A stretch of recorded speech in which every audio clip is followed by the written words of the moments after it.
Hi, I'm Anaga. Today, my group and I will be presenting a literary analysis. The poem we have chosen for this is Jabberwocky by Lewis Carroll. I will now be explaining a little bit about the author. Charles Lutwidge Dodson, better known by his pen name Lewis Carroll, was an English author, mathematician, logician, and photographer. His most famous writings are Alice's Adventures in Wonderland and its sequel, Through the Looking Glass, as well as poems like The Hunting of the Snark and Jabberwocky. These are all considered to be within the genre of literary nonsense, which often blends reality and imagination. So, due to this, he has come to be known as one of the most popular children's authors. His ability to create structured yet whimsical works of art gives him this title. I will now provide some context to the poem. Jabberwocky first appears in Through the Looking Glass when Alice discovers it in a book written in mirror writing and tries to read it using a looking glass. The poem is an example of Victorian nonsense verse which uses the steady meter and rhyme scheme similar to that of a ballad. The poem represents the typical writing style of the author, who combines themes like mythology and heroics with absurdity and fantasy, making it suitable for children. He also uses portmanteau words, which are essentially coined by combining words together or with their sound to create a new word.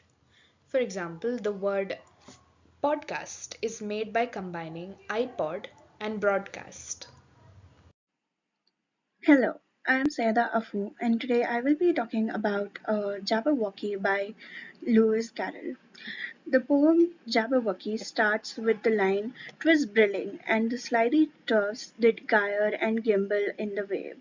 Now these words does not make sense in normal language, and Lewis Carroll was famous for such language as well. But Lewis Carroll invites us into a world where nonsense and meaning come together in his poem Jabberwocky, written in 1871 as part of his book Through the Looking Glass, which is one of the most famous nonsense poems of English literature. The form in general seems incomprehensible and is filled with a lot of uh, strange words, yet somehow we end up understanding it. The poem follows a young warrior warned by his father to beware of the monstrous Jabberwock. With his wobble sword in hand, he ventures into the deep dark woods, where he finally encounters uh, the beast. And swift and mighty, he strikes the beast and slays the beast. Despite its playful language, the Jabberwocky is a classic tale of heroism. It captures the thrill of adventure, the fear of unknown, and the triumph of courage. More than just a poem, it is a celebration of imagination, proving that language is not just about the rule, it's about the possibilities. Even today, words from Jabberwocky live on. Chortle, a mix of chuckle and snort, is now a real word. Galump means to move joyfully and clumsily. Carol's nonsense was so clever that it became a part of our everyday speech. So, the next time you read Jabberwocky, don't try to decode every word. Just let it sweep you into its strange and magical world. As Carol himself might say, have a frabjous day.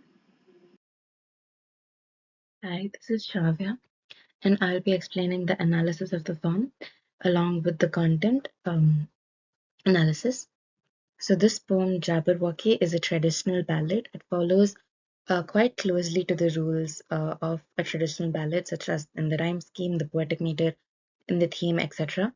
This was written in the Victorian era, and this poem is this appears in Carroll's novel Through the Looking Glass, which is a sequel to his book Alice in Wonderland. The poem follows the rhyme scheme AB AB, um, although there are certain exceptions to it and a few lines where the rhyme scheme goes as ABCB. This could be done to invoke the reader to not get into a trance of lazy reading and to keep them engaged with the poem. The poetic meter that it follows is iambic tetrameter, the exception being line 13, which follows an iambic trimeter. The features of this ballad are starting with the theme. Ballads are usually centered around love or adventure and they follow a narrative. This one follows the story of a hero going on a quest to kill the fictional monster named Jabberwock. As explained before, it follows the rhyme scheme and poetic meter quite consistently. Lastly, coming to the it has a Victorian nonsense verse nature. It uses eccentric characters, whimsical humor, and poetic elements to both aid and hinder meaning.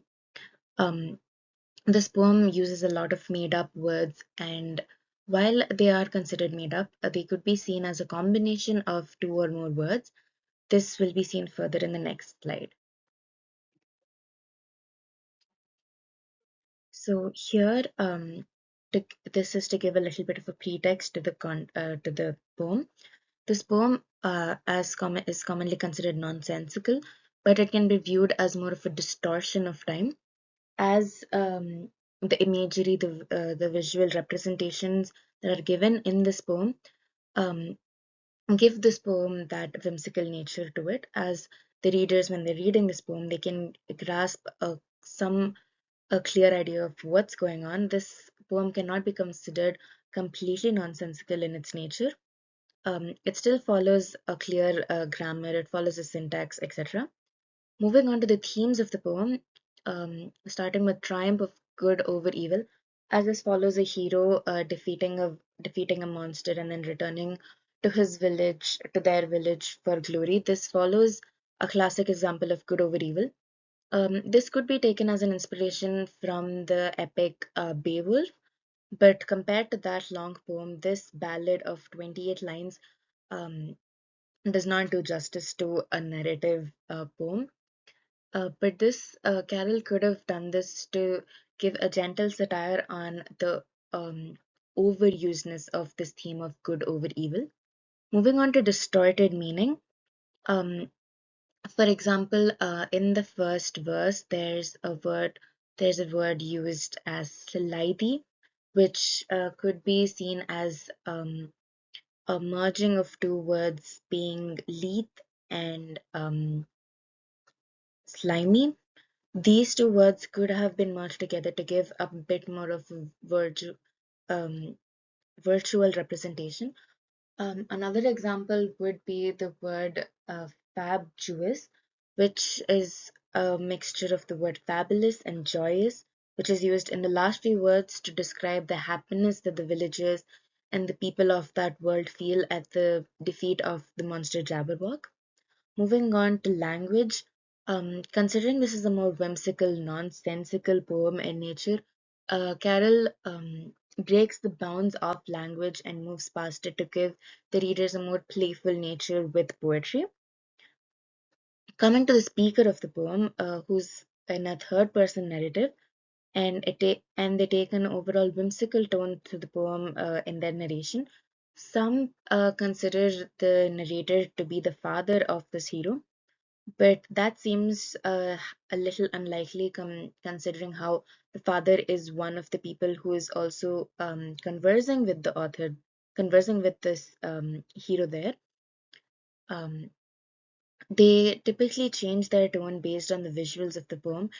For example, when there's an action sequence going on, the speaker speaks with more gravitas, they speak with more exclamation words, exclamation marks, etc. This shows this change in the scenes. In the next slide, we'll be exploring the poem and a line by line explanation of it. So, the poems the verses and the stanzas have been differentiated by color. As you can see, the first stanza and the last stanza are in the same color. This is to denote that they both are identical to each other word for word. This is a popular style used in ballads to show a sense of timelessness to the poem. But when it comes to this poem specifically, it also raises another question as to um, which will be answered at the end of this analysis of the poem. Uh, the first one gives a bit of an imagery of the world that they're living in. Moving on to this next stanza, where the father is warning the son, is cautioning the son about the monsters that are present in their world. Other than the Jabberwock that's mentioned, two other monsters that are given a brief mention are the Jubjub bird and the Frumious Bandersnatch. Although these two monsters are not explicitly defeated, the repetition of the stanza could show that the world, while the Jabberwock is defeated, is still remains unsafe for them. Um, Coming to the third stanza, this is where the hero is taking a rest by the Tumtum tree after a vigorous search for the. The end of this presentation, I would like to conclude by saying that the inventive use of language in this poem proves that words do not actually have to be in order to evoke strong imagery and meaning. It's made unique and understandable despite the use of nonsense phrases. By pushing the readers to rely on context, phonetics, and intuition to determine meaning, it strengthens the notion that language is flexible and creative. It also captures the skills of the writer by inspiring literary critique and imaginative exploration of the language. And so it is therefore apt in being regarded as a masterpiece of nonsensical literature. Thank you.